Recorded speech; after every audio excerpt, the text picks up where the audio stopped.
pessoal, a gente está aqui com mais um episódio da websérie Fonoaudiologia e Infância.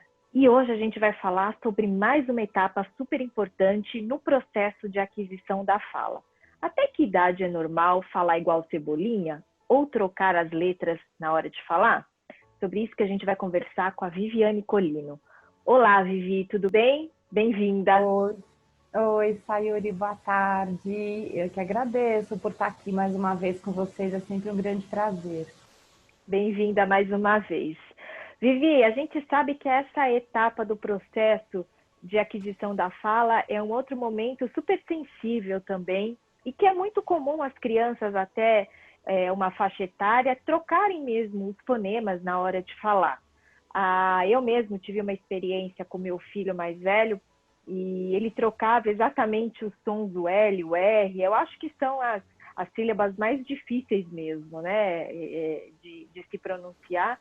E você sabe que ele começou um processo de fono, por uma outra questão mais funcional, e no final das contas acabou ajudando muito nessa parte da pronúncia, da dicção. Foi muito interessante esse processo, essa descoberta para mim, que acabou sendo um benefício secundário, sabe?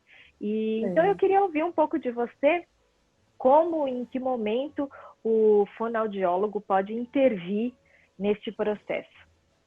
Legal. Então, Sayuri, quando a criança começa a se firmar um pouco mais na fala e arriscar frases mais longas, relatos maiores, né? É muito comum da gente começar a perceber de que alguns sons acabam não ocupando o lugar que deveria, né? Então, no começo a gente acha isso bem bonitinho, né? Ai, que bonitinho, ele tá falando parede, né? Então, no começo isso pode ser até bonitinho e interessante, porque realmente fica engraçadinho, né? Mas como a gente vem conversando, né? Conforme a criança vai crescendo, as nossas expectativas em relação ao que ela fala também precisam crescer, também precisam acompanhar esse desenvolvimento, né? Sem dúvida. Então, chega uma etapa onde a gente começa a achar, puxa, mas agora não está mais engraçadinha, né? Agora a gente gostaria que falasse certinho e todos os sons no lugarzinho certo, né?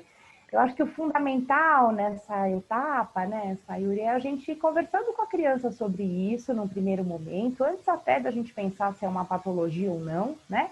Da gente ir conversando com a criança sobre isso. Será que você não consegue falar direito? Será que a gente pode fazer calo ou carro? Como é que é mesmo que fala esse brinquedo, o nome desse brinquedo, né? Então, acho que é importante um adulto ir sinalizando para a criança que as expectativas dele também em relação à fala dessa criança também vão crescendo, né? Ô, Vivi, E claro, existe uma janela, uma idade, sei lá, algum marcador que isso é normal nesse processo de aquisição? Em que momento a gente pode perceber que, opa, vou precisar da intervenção de um profissional como o fonoaudiólogo para ajudar nesse processo?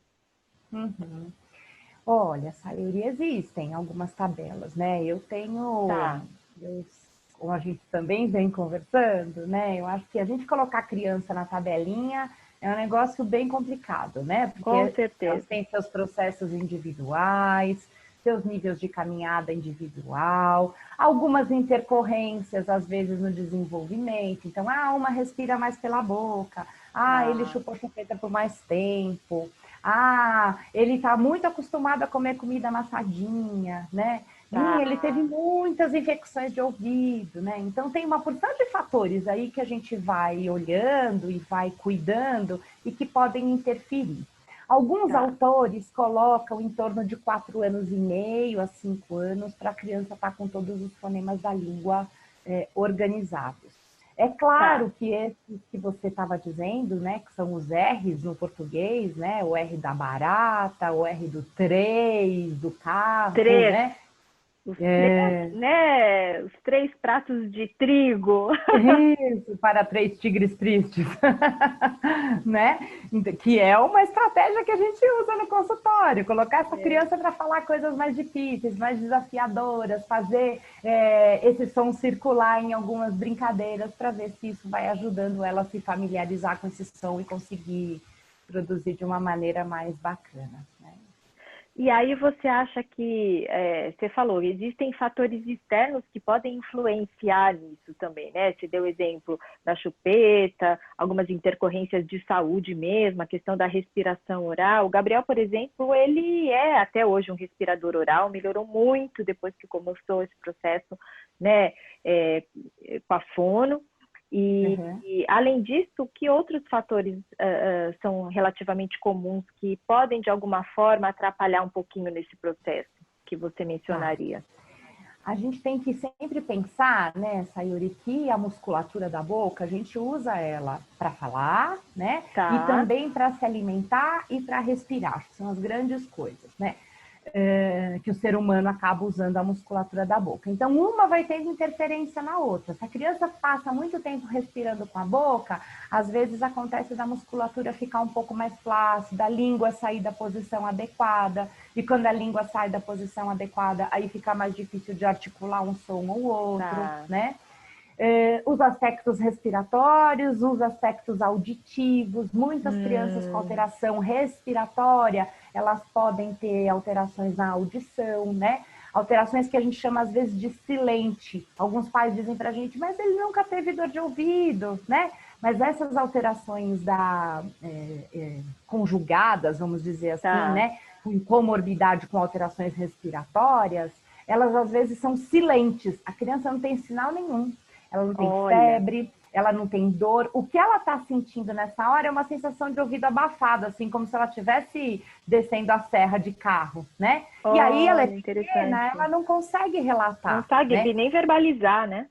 Não consegue, né? E aí o que acontece? O estímulo, né? O que entra, a qualidade daquilo que ela está escutando vai ficando alterado e aí ela vai falando de acordo com aquilo que ela está escutando, né? Então, acho que a audição é um outro aspecto bem importante da gente olhar e a alimentação. E aí dentro da alimentação eu vou incluir, é preciso que uma criança em torno dos 5 anos que já tem condição de musculatura, já tem dente suficiente para mastigar, para fazer o exercício mastigatório, para que essa musculatura possa se fortalecer, né? Possa mastigar alimentos mais consistentes, mais crocantes. Então é a época que a gente sempre pica os alimentos para as crianças, mas a gente começa a aumentar um pouquinho o tamanho para ele ter mesmo mais exercício mastigatório, né? A chupeta e a mamadeira, se ainda estão por aí, também são aspectos que podem interferir negativamente nesse processo, porque elas deixam a musculatura numa posição mais infantilizada, né? Então, acho que todos esses aspectos são bem importantes. Né? Ah, legal. E do ponto de vista de influência dos pais, dos cuidadores, como a gente pode intervir de uma forma positiva para ajudar nesse processo mesmo, né? Seja ele um processo típico ou atípico, que estratégias em casa, vamos dizer assim, a gente pode adotar para facilitar essa desenvoltura? Tá. Então, eu acho que tem pequenas coisas que a gente pode fazer no dia a dia sem ser aquelas de ficar corrigindo. Não é calo, é carro. Ó, repete de novo. Né? Sempre a gente partir para uma postura de ensinar a falar, né? Porque assim, se a criança não está fazendo, é porque ela não está conseguindo, porque ela não tem aquela condição naquele momento, né? Não é por preguiça, não é por falta de vontade. Tem uma coisa que eu não acredito na infância, nessa coisa de preguiça e de falta de vontade, né? Eles estão sempre tão animados, tão cheios de energia, né? Então, eu acho que tem algumas coisas que a gente pode fazer em casa, como, por exemplo, a gente pode deixar ele em dúvida, né? O que você falou para a mamãe? 3? Como que é essa palavra? Né? Então, a gente pode deixar ele em dúvida, oferecer sempre o modelo correto, né? Legal. Então, muitas vezes, o que acontece é a gente ver que algumas crianças chegam no consultório e essa fase do eu acho tão bonitinho, como ele fala errado, ainda está perdurando até essa idade, né? Então, é a coisa da paisagem, né? Essa que a gente estava conversando outro dia, né? Que expectativas eu tenho, que imagem de idade que eu tenho para essa criança, para a gente pensar na forma da gente se comunicar condizente com uma criança dessa faixa de idade. E você falando isso, acho que volta um pouco o que a gente discutiu no episódio anterior, sobre o início da aquisição da fala, da importância do modelo correto. Claro, né, que respeitando todo aquele contexto afetivo e tudo mais, mas de uma certa forma reforça ainda mais essa questão da referência para a criança. Então, o modelo correto é sempre, acho que, o melhor caminho para que ela se induza a correr atrás daquela referência, né? As crianças pequenas, né, Sayuri, elas são muito espertas, né? Eu acho que esse é um assunto importante, porque às vezes a gente acha que porque é pequenininho eles não entendem tanto as coisas, né? Uhum. Eles são muito espertos, eles são muito ávidos para sacar aquilo que a gente não diz. Então, se eu acho que ele é o pequenininho da mamãe, que eu queria que ele ficasse um pouquinho mais no meu colinho e que tá cedo para ele crescer, não precisa falar tão certo assim, né? Então, são coisas também, são fatores que vão jogando o seu peso e as crianças são muito espertas para sacar isso no ar e para responder, às vezes, essa expectativa que a gente nem falou, que a gente nem colocou para ela, né? Tá, então, acho que pensar um pouco aí também nessa sua expectativa, né? E evita dessa criança passar uma saia justa na escola, né? Porque se tem uma característica também que as crianças têm, elas são muito honestas, muito sinceras. E às vezes, quando a gente é adulto, a gente olha a sinceridade delas, até pensa, nossa, às vezes eles são meio cruéis entre eles, né? Porque eles são craques de apontar o que o outro está fazendo, o que o outro deixou de fazer. Você está falando errado, não é assim que fala, né? E por aí vai. Eu mesmo já presenciei situações dessas, assim, com o meu próprio Gabriel. Eu estava perto, inclusive, uma situação que o coleguinha falou, não, mas não é assim que fala, é assado. Aí já dá aquela travada, a criança, né? Às vezes, criança que já tem uma dificuldade pode ainda dar uma travada ainda maior. Então, acho que é importante a gente, enquanto pais, também estar atento em relação a isso, para sempre tratar de uma forma muito cuidadosa, né? E mostrar e estimular que ele consegue, que é um processo de aquisição, de aprendizado, né? Para que não seja também, para que ele não se depare com momentos meio traumáticos, assim, né? De se sentir, poxa vida, né? Mas eu estou falando errado, meu amiguinho sabe falar melhor. Acho que é importante olhar para isso também, né, Vivi? Sim, e se perceber, né, Sayuri, que isso está vazando pelo vão dos dedos. A gente já tentou falar, a gente já tentou mostrar, a gente está falando direitinho, e mesmo assim ele está passando pela situação lá na escola, no outro dia numa festinha de criança ele veio todo meio tristonho e tal. A gente oferecer para eles a oportunidade de ser olhado por um profissional, né, que são possa sinais ajudar, de alerta, né, Vivi? Sim, são sinais de alerta. Às vezes o sinal de alerta nem é da escola, mas é da própria criança que está desejando falar de outra forma e não está conseguindo, né? Sem dúvida.